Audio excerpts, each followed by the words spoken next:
केवल केवल भाव देखते, केवल भाव देखते हैं। सदन कसाई ताकि नीकी कसियाई, जैसे बाराबानी सोने की कसौटी कसियाई है।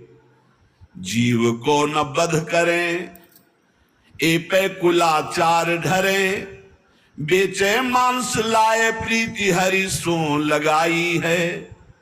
गंडकी को सुत बिन जाने तासो तोल्यो करे, भरे दृग साधुआनी पूजे पे न भाई है। कहीं निस सुपने में वाही ठोर मुंह को देवो, सुनो गुणगान रीझो ही की सच्चाई है। सदन जी का जन्म कहाँ हुआ? कसाई कुल में, जहां पशुओं का वध करना एक स्वाभाविक वृत्ति है। निंदनीय, निंदनीय, किसी भी जीव की हिंसा करना तो निंदनीय कार्य है। देखो, पर कभी कभी ऐसे महापुरुषों का प्रभाव प्रकाशित होता है कि कुल कर्म छू भी नहीं सकते। सदन जी जैसे स्वर्ण कसौटी पे कसा जाए तो खरा निकले, ऐसे खरे महाभागवत थे। उनके हृदय में एक बार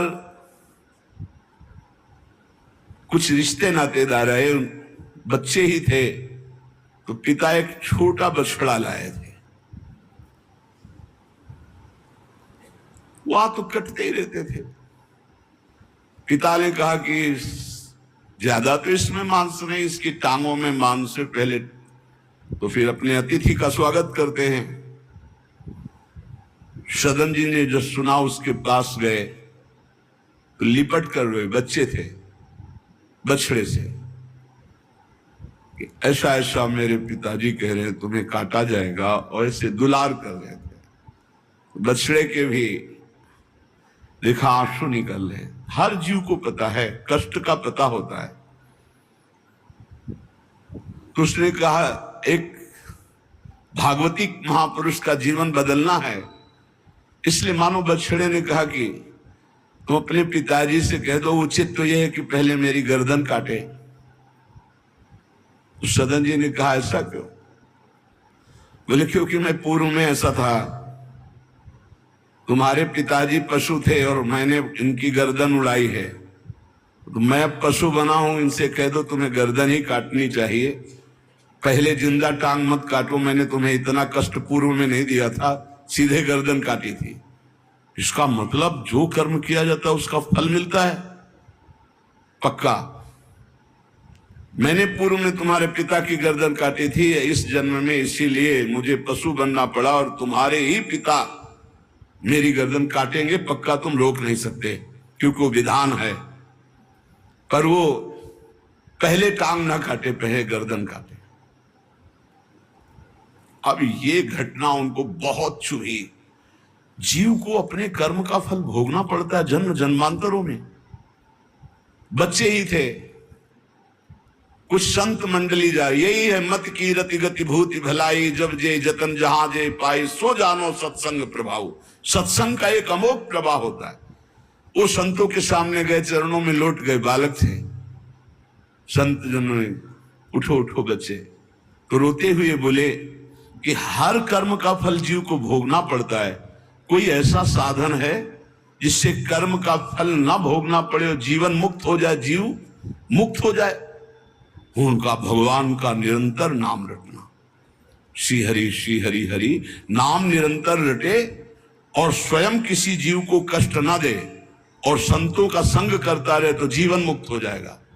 बस छोटे से बालक सदन जी में बात बैठ गई, बस अंदर शुरू कर दिया, हरि श्री हरि श्री हरि श्री हरि। संतों की बात मान ले तो परम पद जेब में है। अब पिताजी जब तक रहे तब तक वो वध करते रहे जीवों का, लेकिन सदन जी ने कभी कभी किसी का वध नहीं किया। वो कुल परंपरागत मांस खरीद लाते और उसी को मुनाफा करके बेचते और परिवार का पोषण करने लगे। एक दिन ये रास्ते में आ रहे थे तो किसी साधु का बटुआ ढीला होगा तो शालिग्राम भगवान गिर पड़े।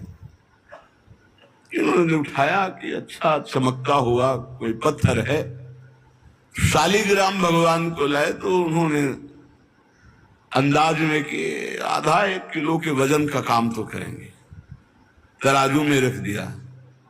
हरि श्री हरि श्री हरि श्री हरि, हर समय नाम जपना, ये तो बचपन से शुरू था संतों की कृपा से और भगवान से अंदर से समर्पण था। ये नहीं जानते थे कि शालिग्राम भगवान है, देखा ही नहीं था कभी भगवान के शालिग्राम रूप को।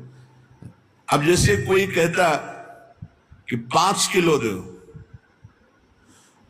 तो 5 किलो शालिग्राम बन जाते, 2 किलो तो 2 किलो दो। अब तो बहुत बढ़िया काम की बाट बदलने की जरूरत नहीं, एक ही बाट में जितना मांगो उतना दे दें और ठीक वजन उतना ही होता, कभी किसी को संशय नहीं हुआ।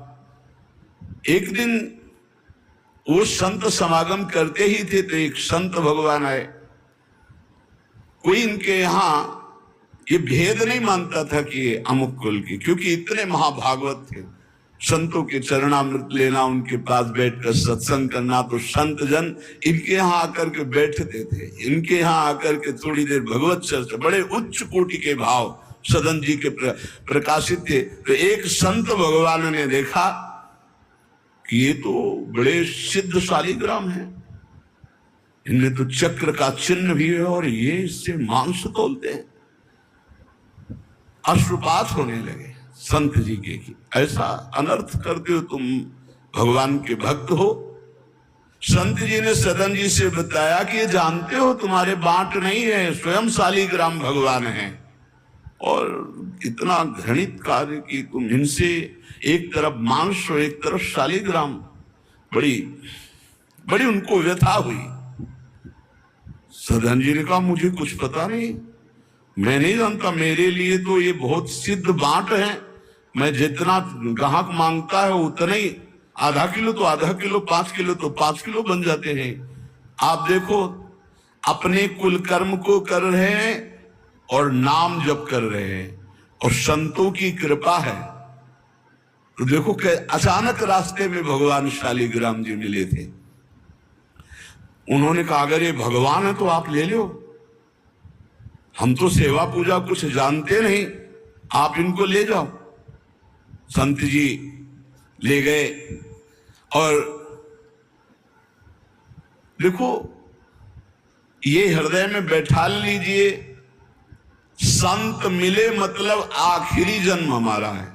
विश्वास अगर कर ले, पक्का समझ लीजिए ये तुम्हारा विश्वास काम करेगा। निमज्जोन्मज्जताम घोरे भवाब्धौ परमायनम संतो ब्रह्मविदा शांता निर्दडे वापसु मज्जताम। इस घोर संसार सागर में जो हम डूब रहे हैं तो भगवान भेजते हैं ब्रह्मवेत्ता संत महापुरुष का समागम, और जहां संत मिले तो आखिरी जन्म समझो इस संसार समुद्र से पार होने के लिए सुदृढ़ नौका संत समागम है।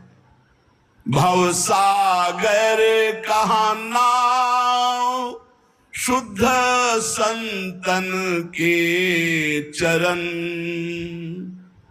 तुलसीदास प्रयास बिनु मिलहि राम दुख हरन। संतों के चरणों का सानिध्य मिला तो देखो सदन जी हरिनाम जपने लगे, सदन जी के हृदय में संतों की प्रति प्रियता बढ़ी, शालिग्राम भगवान मिल, सब बानक बन जाता है। अब संत जी शालिग्राम भगवान को ले गए, एकांत में जाकर के भगवान का पंचामृत से अभिषेक किया और इसके बाद वेद की स्तुति की, पुरुष सूक्त, हास्त शीर्षा पुरुखा सहस्राक्षा शास्त्रपात। भगवान को बिल्कुल अच्छा नहीं लगा। देखो भगवान प्रीति चाहते हैं, सिद्धांत एक अलग होता है।